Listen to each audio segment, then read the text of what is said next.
Guys কালকে রাতে মুন্না ভাইকে নিয়ে আমি একটা লোনুলফ ম্যাচ স্টার্ট করে দেই। তো গাইস ম্যাচের মধ্যে যাওয়ার পর খেয়াল করি নেট সমস্যার কারণে মুন্না ভাইকে ম্যাচে ঢুকাই নাই। ভাই এটা কোনো কাজ হইলো? তো গাইস এরপর লক্ষ্য করি আমাদের অপোনেন্টে পড়ে গেছে দুইটা মেয়ে। তো গাইস অপোনেন্টে যেহেতু দুইটা মেয়ে পড়ে গেছে, চলো এদের সাথে নো ইন্টারনেট প্র্যাঙ্ক করা যাক। এই তো ওরা এসে গেছে, দেখা যাক কি করে। ভাই ইমোট দিচ্ছে। ভাই এটা কোনো কথা? দুইজন মিলে ইমোট দিচ্ছে, দেখো। ঠিক আছে ইমোট দিতে থাকো, মজা হবে। ভাই আবার ইমোট দেখাচ্ছে। ঠিক আছে কোনো ব্যাপার না, 4টা রাউন্ড হোক তারপরে মজা দেখাবো। ভাই কি করতেছে এরা?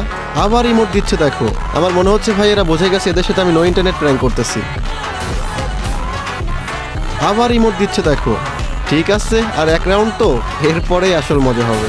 প্রথম 4 রাউন্ড তো তোমাদের, এরপর বাকি 5 রাউন্ড দেখতে থাকো। কি আপু কেমন লাগে? মাত্র তো 2 রাউন্ড হইল, এখনো 3 রাউন্ড।